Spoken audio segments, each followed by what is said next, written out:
Today we are looking at the interior of this 2025 Chrysler Pacifica Hybrid S appearance. Is the Pacifica practical and spacious enough on the inside? Let's go ahead and find out. $57,000 may be a lot of money for a minivan, but I am definitely not disappointed by the features or the technology on the inside of this car. The door panel is going to be made of mostly soft-touch plastic. Soft-touch plastic is going to be on the upper part of the door. You get brushed aluminum surrounding the door handles, leather on your armrest, white contrast stitching, buttons in matte black, and you get a Harman Kardon sound system. There's also a lot of storage at the bottom. Another nice feature is the umbrella holder. This is class exclusive and a very thoughtful idea from Chrysler. The seats are going to be made of real leather and you get white piping and contrast stitching. You're going to find S branding on the top part of the seat, and the seats themselves are going to be heated, ventilated, and 12-way power adjusting. They are pretty comfortable overall. Now let's get into all of the details on the inside of this Pacifica. The steering wheel is going to be very nicely leather wrapped and heated, however you do not get power adjusting. The buttons on the left are going to control your gauge cluster, and on the right, you have controls for your driver's assistance systems and your cruise control. The gauge cluster is looking a little bit dated at this point because it's been around for 8 years, just as long as this car has been around. There is a good amount of customization though. You can use the left side of the steering wheel. You have some vehicle information like your tire pressure, you have some driver's assistance settings, and you also have some information about your hybrid settings. I like to keep it at the speedometer.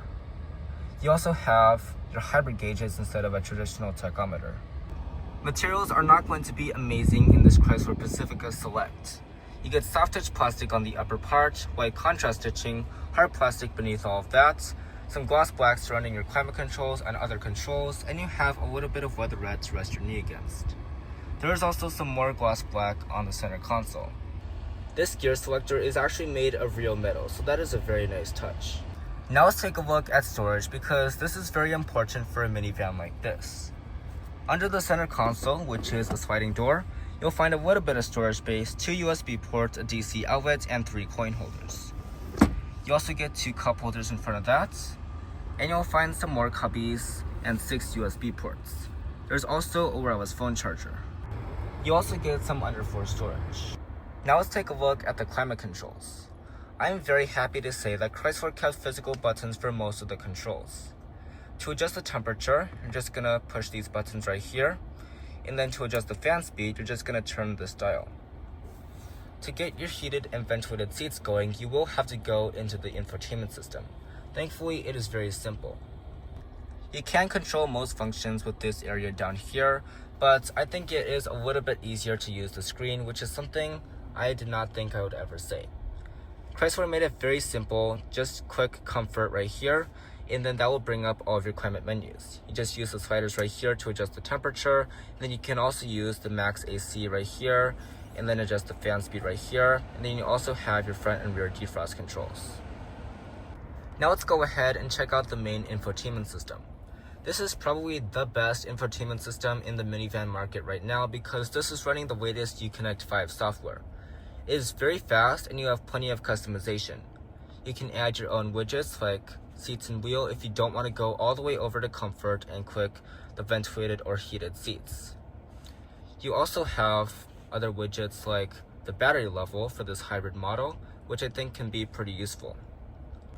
You also have built-in navigation and it is pretty responsive overall. When you go into apps, you'll see that you have a lot of different apps to choose from, including Amazon Alexa, but the most family-friendly feature has to be FamCam. You can spy on your children from the screen right here, so you don't have to turn your head and look back and get distracted from the road. If one of your kids is a real troublemaker, you can actually zoom into their seat on the right side right there. That way you will always know what's going on in the back. Now other minivans have features similar to this, but Chrysler is thinking a little bit more. In other minivans, if you have an infant in a rear-facing car seats, you wouldn't be able to see them. But with the Pacifica, with the camera mounted a little bit farther back, you actually can. That is also very nice to see because a lot of people will want to see what is going on with their infants. Of course, you can zoom into them like I just showed you. This shifter is made of real metal and it feels quite nice. When you go into reverse, you'll find a very high-resolution 360-degree backup camera. There are also multiple different views you can choose from. The parking sensors also work quite well. It will show up right here. As you can see, I'm getting close to my tripod.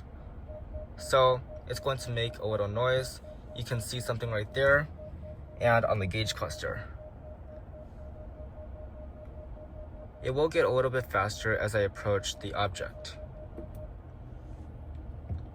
You can also go ahead and find the cameras with vehicle settings. Up top, you're going to find a normal rear view mirror, and you also have a sunglasses holder, which is becoming more and more rare on newer cars. There are also buttons up here to open the rear doors and the trunk. Of course, you will have a panoramic sunroof with a power shade. Now let's see what it's like to be on the passenger side. The door panel is going to be pretty much the same. You get a ton of storage at the bottom, you get leather on your armrest, and soft touch plastic on the upper part. There's also a Harman Kardon speaker grill and an umbrella holder. The seats are going to be pretty much the same. You get S branding, heating, ventilation, 12-way power adjusting, and you also get piping and white contrast stitching. As I mentioned earlier, the materials aren't amazing, so you get soft touch plastic on the dash, and the glove box is a pretty good size. You also have access to heating and ventilation for your seats, which is quite nice. There is also a center pass-through in case you want to store anything down there. But of course, the most important part of a minivan has to be the rear seats and the cargo area, so let's go ahead and check those out. The doors are fully powered and you can open them 5 different ways. There are 2 additional buttons on the key fob to open the doors. However, you can use the kick activated feature if you have your hands full of kids or groceries. With the key in your pocket, just kick underneath the side of the car and the door will open right up. Of course, you can also use many other ways to close it up, like using the key fob or using the button on the inside.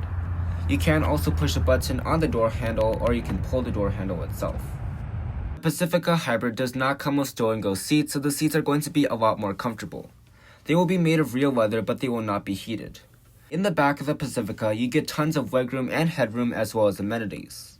There's a slim seat back pocket, which honestly isn't going to hold a lot, and you also have 2 bag hooks. Each side gets an aux jack, a USB-C port, and an HDMI port. Of course, the HDMI port is so that you can play video games on your rear entertainments. There is also a 3rd zone of climate control, and the seats recline really far back. Let's go ahead and check out the 3rd row and see what it's like back there.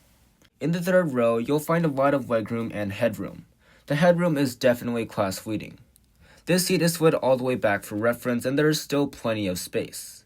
As far as amenities are concerned, it's going to be all plastic back here, but you get a USB port, 2 cup holders, a storage cubby, and vent on either side. You also get 3rd row sunshades. The middle seat can be a little tight, but you can stretch your legs out, which is really nice. Overall, the 3rd row is solid in the Pacifica, and I think you would be very comfortable back there. Now let's go ahead and take a look at the cargo area. There are multiple ways to open up the trunk, just like the sliding doors. For now, we're just going to use the key fob, but keep in mind that there is hands-free access as well. Cargo area is very important in a minivan because if you're going to be hauling around a lot of people, chances are they're going to have a lot of junk to bring around. Getting into the dimensions, you're going to find 32.3 cubic feet of cargo room behind the 3rd row. That is actually the lowest figure in the whole segment, which is kind of interesting. You're also going to find hooks on the back of the seat, but you don't get a separate cubby. Behind the 2nd row, you're going to find 88 cubic feet of space, and when you remove the 2nd row, you'll find 140.5. There is no stow and go because this is the hybrid. To close up the trunk, you're just going to push that button and walk away, and it's going to automatically close.